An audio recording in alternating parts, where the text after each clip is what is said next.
안녕하십니까. 마음동네 심리학자 당감자입니다. 저는 자녀 문제 때문에 고민하는 부모님들을 많이 상담을 하게 됩니다. 그 중에 지금도 기억이 나는 부모님이 한 분 계신데요. 그분의 자녀는 학교에서 꽤 유명한 말썽장이었습니다. 다른 아이들을 괴롭히고 때리고 선생님 말씀을 듣지 않고 자기 멋대로 행동하는 아이였죠. 그래서 이 부모님은 학교에 자주 불려다녀야 했고 창피함을 당해야 했고, 그리고 아이를 고치기 위해서 여러 상담과 치료를 데리고 다녔는데도 아이의 행동에 변화가 나타나지 않자 저에게 찾아왔던 것입니다. 이야기를 들어보니까 너무 딱하고 마음이 아팠습니다. 그래서 위로를 해드리고요. 정말 힘들었겠다고 말하니까 그분이 저에게 이런 질문을 합니다. 선생님, 왜 다른 아이들은 안 그러는데 우리 아이만 저럴까요? 우리 아이만 태어날 때부터 악하게 태어난 걸까요? 제가 아이를 고치기 위해서 안 해본 것이 없는데 그 어떤 방법도 소용이 없고 이제는 정말 죽고 싶은 마음밖에 없습니다. 제가 그 얘기를 듣고 어머님에게 두 가지에 대해서 설명을 드렸습니다. 첫째, 아이가 왜 이런 아이가 될 수밖에 없었는지. 그 다음에 두 번째, 그러면 이 아이의 행동을 고치기 위해서 했던 노력들이 왜 효과가 없었는지에 대한 것이었습니다. 어머님에게 물어봤더니 이 아이가 6살 때까지는 말을 듣고 착하게 행동했다는 겁니다. 그런데 7살 때부터 행동이 변하기 시작했고, 그리고 그 이후로 점점점 이기적이고 폭력적이고 그리고 자기 멋대로 하려고 하는 아이가 되었다고 하는 것이죠. 여러분들도 가끔 자녀 문제 때문에, 아내나 남편 때문에, 또 가까운 관계 때문에 마음이 힘드실 때가 있으시죠. 그리고 관계를 개선시키기 위해서 뭔가를 했는데 오히려 그것이 역효과가 나서 나중에는 차라리 아무것도 하지 않는 게 가장 좋다라는 결론을 내릴 때도 많이 있습니다. 왜 사람이 태어날 때는 순수하고 순진한 그런 존재로 태어났다 점점 자라면서 이렇게 악해지거나 폭력적이 되거나 또는 정신적인 심리적인 문제를 갖게 되거나 착하지만 자기를 지키지 못하는 사람들이 될까요? 오늘 그 이야기를 드리려고 하는데요. 저는 지난 시간에 마음은 욕구와 관계라는 두 영역으로 이루어져 있다고 말씀을 드렸습니다. 여기 표를 보시면 욕구는 다시 집착과 포기 영역으로 나뉘고 관계는 밀착과 단절 영역으로 나뉩니다. 여기서 집착이란 것은요, 나의 경계를 지키고 원하는 것을 추구하는 힘이고, 포기는 나의 경계를 허물고 양보하고 내어주는 힘이라고 할 수가 있습니다. 이 욕구의 집착과 포기를 통해서 우리는 자기의 자율성을 지키고 다른 사람의 자율성을 지켜줍니다. 밀착과 단절은 사랑과 존중에 필요한 힘이라고 할 수가 있습니다. 밀착은 나를 내어주어 상대와 함께하는 힘이고요. 단절은 다른 사람과 융합되지 않고 다름을 유지하는 힘인데요. 우리는 혼자 살 수 없는 존재니까 붙었다 떨어졌다 해야 됩니다. 붙었다 떨어졌다를 얼마나 건강하게 하느냐에 따라서 관계 영역이 건강해지는 겁니다. 따라서 어떤 한 사람이 인생을 건강하게 살려면 욕구의 집착과 포기 영역을 왔다 갔다 하고 관계의 밀착과 단절 영역을 자유롭게 왔다 갔다 할 수 있어야 됩니다. 아기는 태어나면 양극단을 왔다 갔다 할 수 있는 힘은 가지고 있지만 그 힘이 아주 미약한 상태입니다. 보통 태어났을 때 아기는 욕구 포기와 관계 밀착에서 인생을 시작하고요. 이제 그 상태에서 양육자의 도움을 통해 욕구에 건강하게 집착하고 홀로 설 수 있는 단절의 힘을 키워 자기 내면의 균형과 타인과의 관계 균형을 맞출 수 있게 됩니다. 양육자의 도움이 그만큼 아기의 성장에 중요한 역할을 하는데요. 욕구와 관계 영역에서 일어나는 충돌을 조율하는 건 아기 혼자서는 불가능합니다. 따라서 부모님이 반드시 도와줘야 되는데 바로 이것에 실패를 하게 됩니다. 모든 아기가 아주 어릴 때 빼앗기고 버림받는 경험을 하게 됩니다. 보통 우리가 일반 가정도 그렇고 사회 전체가 누구의 욕구가 더 존중되어야 하고 누구의 욕구가 무시되어야 하는지 이미 정해놨습니다. 욕구와 관계의 갈등이 일어났을 때 어떤 식으로 해결을 해야 되는지 이미 다 정해져 있습니다. 이제 가정으로 돌아와서 이 집안의 아버지가 왕이라고 합시다. 그러면 아빠 마음대로 하게 되고 엄마나 다른 자녀들은 이제 자기의 욕구를 강제로 포기를 당해야 하는 거죠.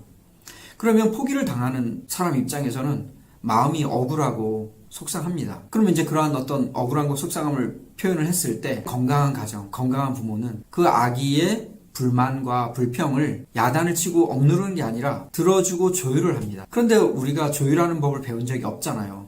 그러니까 부모가 아이를 확실하게 잡아버리죠. 그러면 부모의 야단과 혼남을 통해서 어떤 감정을 느꼈냐에 따라 아기가 포기 영역에 갇혀버리거나 아니면 집착 영역에 갇히게 됩니다. 자, 부모가 혼냈을 때 두려움과 공포와 무서움과 불안과 걱정과 미안함을 정말 많이 느낀 아이들은 욕구 포기 영역에 갇히게 되고 그 영역에 자기 마음의 집을 짓게 됩니다. 감정이라는 것은요, 배고픔과 성질이 비슷합니다. 다시 말해서 배고픔이라는 건 여러분 언제 느낍니까? 우리가 먹어야 될 음식을 먹지 못했을 때 배고픔을 느끼잖아요. 이 배고픔은 그만큼 결핍의 양과 비례하고 또 깨진 균형의 양과 비례해서 발생하는 몸의 신호라고 할 수가 있습니다. 전기 신호죠. 배고픈 사람은 다른 것이 다 채워져도 이 배고픔에 집중할 수밖에 없습니다. 많이 마시고 많이 쉬고 많이 자고 많이 놀았어도 배가 고픈 사람은 늘 음식을 찾을 수밖에 없고 먹을 것에 신경 쓸 수밖에 없다는 얘기죠. 이것과 마찬가지로 마음에서 무서움이 생겼다는 건 안전하지 못한 것에 대한 결핍이 생겼다는 거고, 그 안전하지 못한 그만큼 무서움이 생겨서 이후에라도 그 무서움을 해결하고 안전함을 보장받기를 원하는 그런 마음을 갖게 되는 겁니다. 그 안전함을 확보하지 못하고 그냥 무서움을 그대로 느끼고 가지고 있으면 이 사람은 계속해서 무서움을 해결할 수 있는 안전함을 찾을 수밖에 없죠. 마치 배고픈 사람이 음식을 찾듯이 무서움을 느낀 사람은 안전함을 찾기 위해서 끊임없이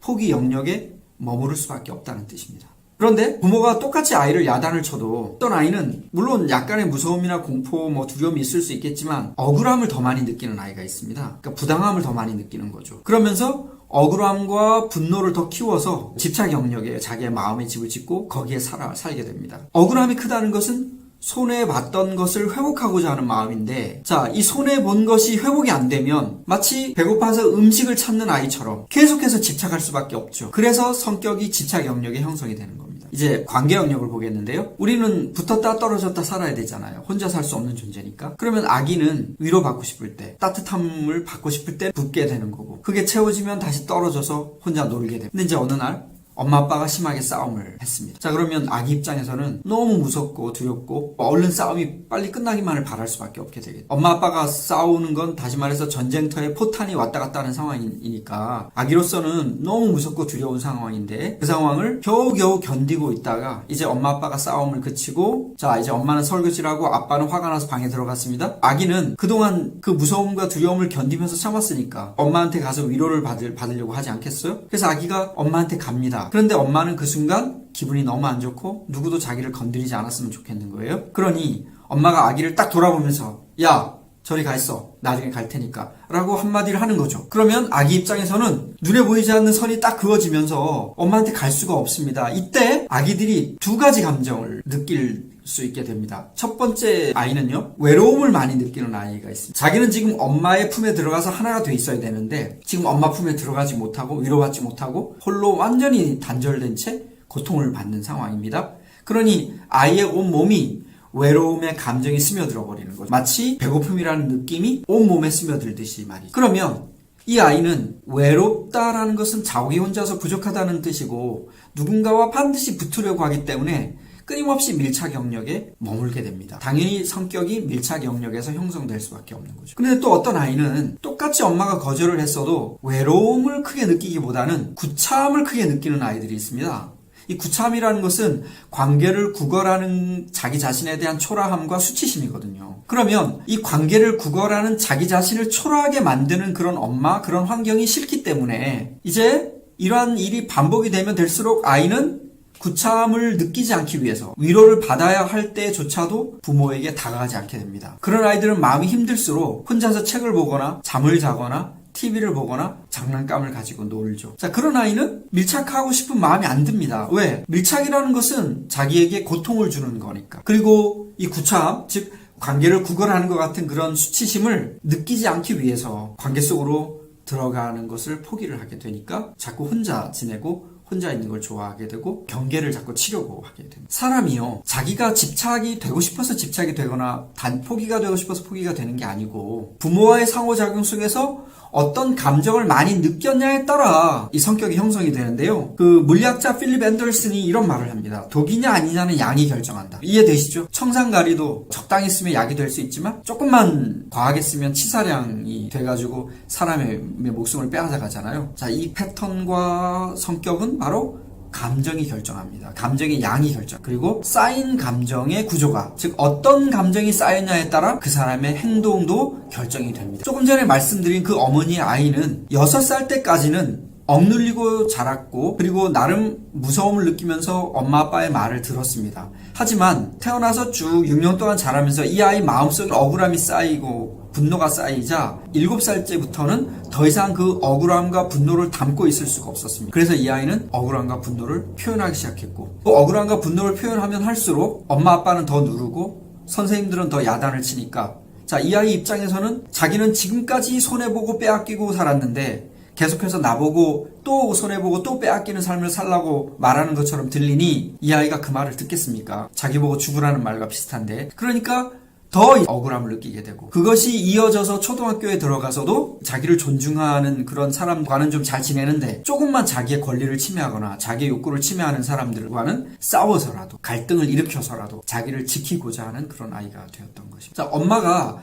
아이를 위해서 정말 많은 노력을 했는데도 불구하고 왜 아이는 고쳐지지 않았을까요? 그 이유는 아이가 어떠한 결핍을 갖고 있는지를 알지를 못했기 때문입니다.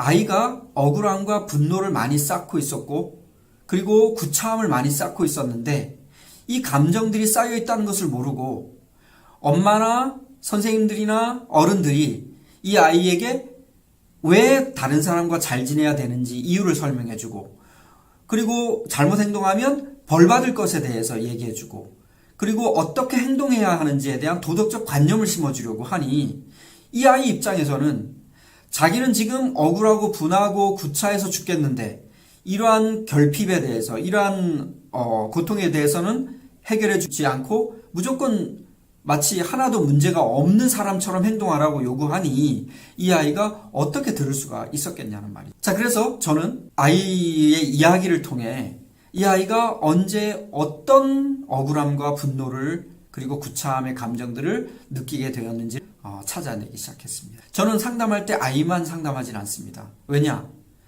아이가 받은 상처, 아이가 느낀 이 감정들은 관계 속에서 일어난 것이거든요. 특히 부모님과의 관계에서 아이가 많은 감정들을 쌓게 되었기 때문에 부모와 상담을 하게 되면 빠르게 아이의 문제와 쌓인 감정들을 찾아낼 수가 있게 됩니다. 그리고 그렇게 찾아낸 이후에는 상처를 주었던 엄마와 아이의 마음을 소통을 시키고 치료를 하게 되는 것이죠. 감정은 마음의 양식인 존중을 받지 못했을 때 어떤 종류의 존중을 받지 못했냐에 따라 느끼는 감정의 종류가 결정되고 얼마만큼 존중받지 못했냐에 따라 감정의 양이 결정이 됩니다. 마치 몸의 양식인 음식을 먹지 못했을 때 배고픔의 양이 결정되고 느껴지듯이 마음도 존중을 받지 못한 그 양에 비례해서 여러 가지 감정과 감정의 양이 생성되는 겁니다. 정말 배고파 죽겠는 사람한테 먹을 거 주지 않고 딴 걸 주면 해결이 됩니까? 안 되죠?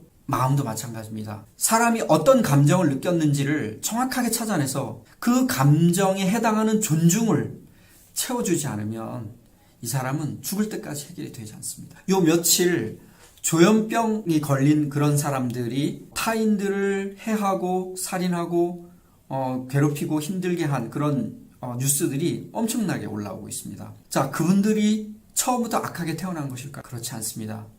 이분들은 태어나서 가족과의 관계 또는 중요한 사람들과의 관계에서 마음의 상처를 많이 입었고 특히 억울함과 분노가 많이 쌓인 사람들입니다. 자기는 억울해 죽겠는데 그 누구도 자기가 얼만큼 손해받고 어떤 손해를 받고 어떻게 피해를 입고 어떻게 경계를 침범당했는지 신경 써주지 않으면서 계속해서 정답만 강요하고 마치 상처받지 않은 사람처럼 행동하라고 요구를 했으니 이 사람들이 어떻게 그 마음이 치유가 될 수가 있었겠습니까?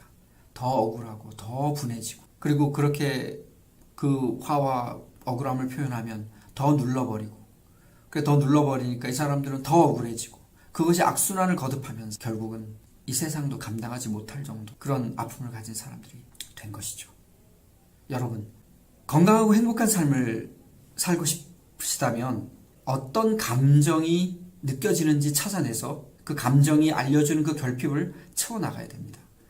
감정을 무시하거나 멀리하려고 하면 안 됩니다. 왜? 그건 마치 배고픈 사람이 배고픔을 멀리하려고 하는 것과 같기 때문입니다. 오늘은 욕구와 관계에서 발생하는 갈등을 해결하지 못했을 때 어떤 감정을 느끼게 되고 그 감정들이 어떻게 성격을 형성시키는지에 대해서 살펴봤습니다. 감사합니다.